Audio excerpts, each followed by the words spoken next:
So, here we are again. Another royal peace talk that's not really a peace talk. Another set of headlines trying to sell us the idea that Harry and Meghan are just misunderstood. And another sneaky little narrative shift from the mainstream media that reeks of PR manipulation. But this time, it's more transparent than ever. Prince Harry isn't just quietly waiting to patch things up. He's still digging his heels in, demanding apologies, not only for himself, but also for Meghan and the targets, King Charles and Prince William. That's right. He still wants them to say sorry for what he claims was racism directed at his wife. Now, let's just pause here. This man has written books, dropped Netflix specials, and spilled his guts to Oprah. And after all that, he wants an apology. Come on. The entire royal institution was dragged through the mud. And somehow Harry still feels like he's owed something. And yet, despite all this, there's been a wave of media coverage lately that's trying hard to paint him as a reformed figure, a changed man, a man just trying to reconnect with his roots. But here's what's really going on. The media is playing its usual game, gaslighting the public, reshaping reality, and subtly turning William into the villain for standing his ground. Let's be clear. Prince William has remained firm. He's not interested in letting his brother waltz back into the fold like nothing happened. And who can blame him? Harry hasn't exactly proven himself to be a trustworthy confidant. Every private conversation seems to find its way into a book, a docu-series, or a talk show. The trust is gone, and for good reason. Despite this, the press keeps pushing this bizarre fantasy of reconciliation. Commentators like Charlotte Griffiths are all over UK media trying to shift public opinion. She's been everywhere lately.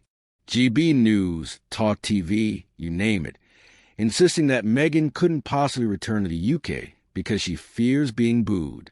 That's her angle. Not that she's unwanted. Not that she's burned every royal bridge she ever stepped on. No, it's the boos that keep her away. Please. And while we're at it, let's not forget how conveniently timed this PR push is. Meghan has a new wine brand out. The couple's Netflix content is run dry. The book sales are in the past. They need relevance again. What better way to climb back into the spotlight than to tease a royal return? Headlines like Harry and Meghan have no plans to move back to Britain are clearly written to spark exactly the opposite reaction. It's classic media strategy. Say something vague enough that people interpret it however they want. Meanwhile, mainstream outlets like the Daily Mail and the Telegraph are pushing the idea that maybe, just maybe, Harry's finding his way back to the family. But let's not forget the Daily Mail is the same paper Harry is actively suing. So if they're suddenly trying to paint him in a positive light, you have to wonder who's behind the shift. It's PR, it's damage control, and most of all, it's desperation. The British public sees through this. They remember the interviews, the accusations, the arrogance. The idea that Prince William is somehow in the wrong for not rolling out the red carpet again. That's laughable. He's doing what most people in his position would do, protecting his family and the monarchy from two people who, let's be honest, haven't exactly earned back an ounce of trust. And yet, the manipulation continues. The media thinks we'll forget everything if they drip-feed us enough polished quotes and speculative stories. But the cracks are already showing, and people aren't buying it. Charlotte Griffiths wasn't the only one pushing this carefully scripted redemption arc. She was joined by a new wave of royal sources, PR strategists, and conveniently placed leaks, all pointing in the same direction, trying to soften Harry's image and float the idea of a comeback.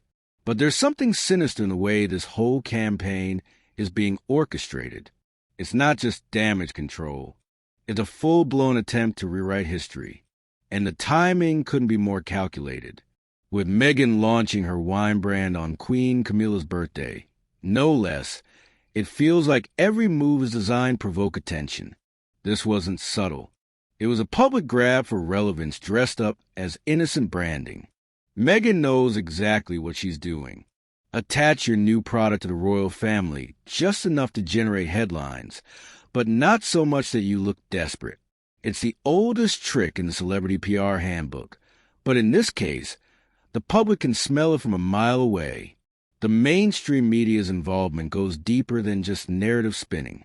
Journalists who used to be neutral or even critical have suddenly shifted their tone.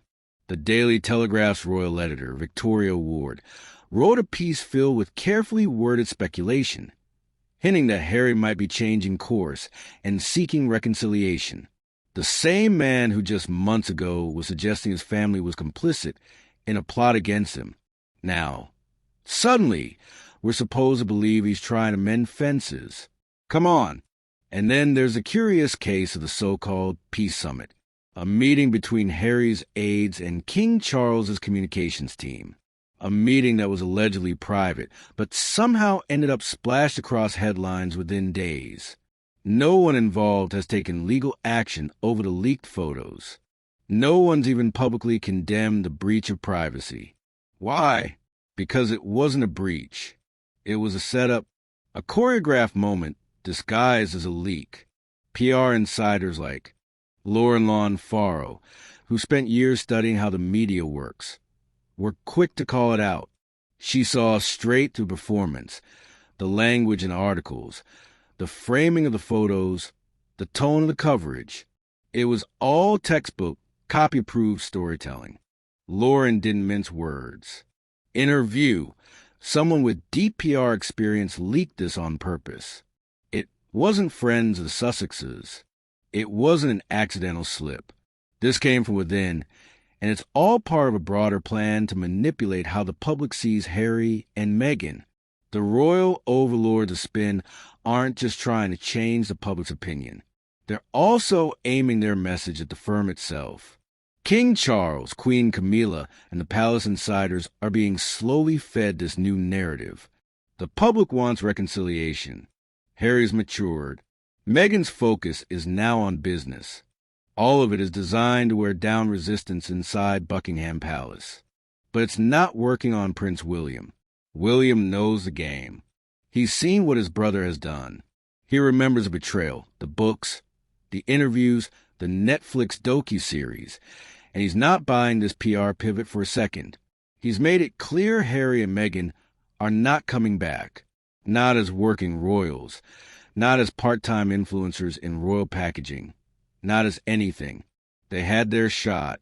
They used it to attack the institution, and now they want back in. That door's closed. Still, the media keeps testing the public's patience, fantasizing about future balcony appearances, trooping the color reunions and reconciliation fairy tales. But beneath it all, there's one thing they won't say out loud. This isn't about peace. It's about profit. William has been keeping his distance for a reason. While Harry's been bouncing between podcast interviews and royal exposes, William's been quietly doing what the future King of England is expected to do. Show up, stay composed, and avoid turning his family into clickbait. That's the exact contrast the media is trying to blur now as they shift the blame for the broken relationship squarely onto him. And it's working its way into even the most respected outlets. Take Valentine Lowe, for example, a royal correspondent who once revealed Meghan's alleged bullying of palace staff, now writing speculative fiction about Harry and Meghan returning to the Buckingham Palace balcony by 27. The article didn't just lay out a hypothetical. It constructed a vivid fantasy of Meghan flashing a smile while Harry broods next to her, as if we're supposed to cheer for this royal rom-com. It was pure PR theater trying to normalize the idea of them coming back by making it feel inevitable. The manipulation runs deep. Writers like Tessa Dunlop even dragged Princess Diana into the argument, suggesting that William's refusal to reconcile would disappoint his mother. It's the ultimate emotional blackmail. Diana may have been progressive and empathetic, but to assume she'd endorse the way Harry and Meghan have handled things, airing out family drama for profit, is a stretch. Dana fought for her sons, not for tabloid exploitation disguised as therapy. And this growing media pressure isn't just annoying, it's dangerous. because William, by design, can't answer back. He can't hit back in interviews or write a tell-all. His silence is his duty. But that silence is now being spun as stubbornness.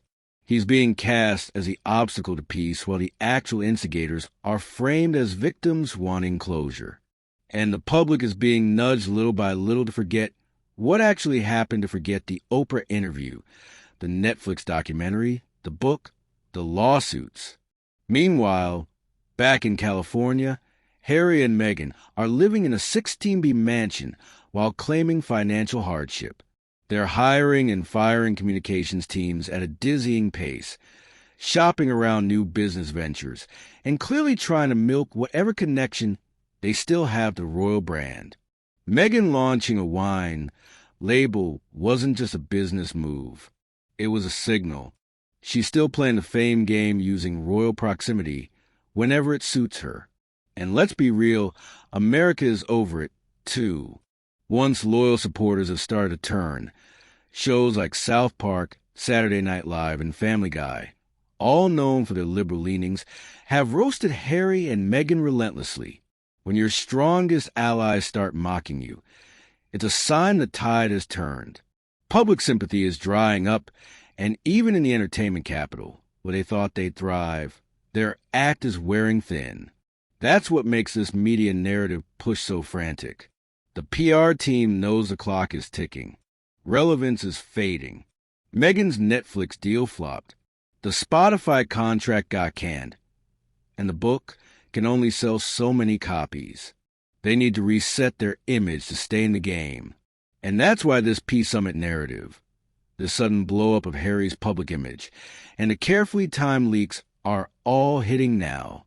It's a final play to re-enter a space they walked away from, dragging the royal family through the mud as they did it. But if they think William will cave, they're in for a rude awakening. The monarchy moves slowly, but it remembers. And when the cameras stop rolling and the headlines fade, it'll be the quiet dignity of those who stayed, not the drama of those who left that truly endures.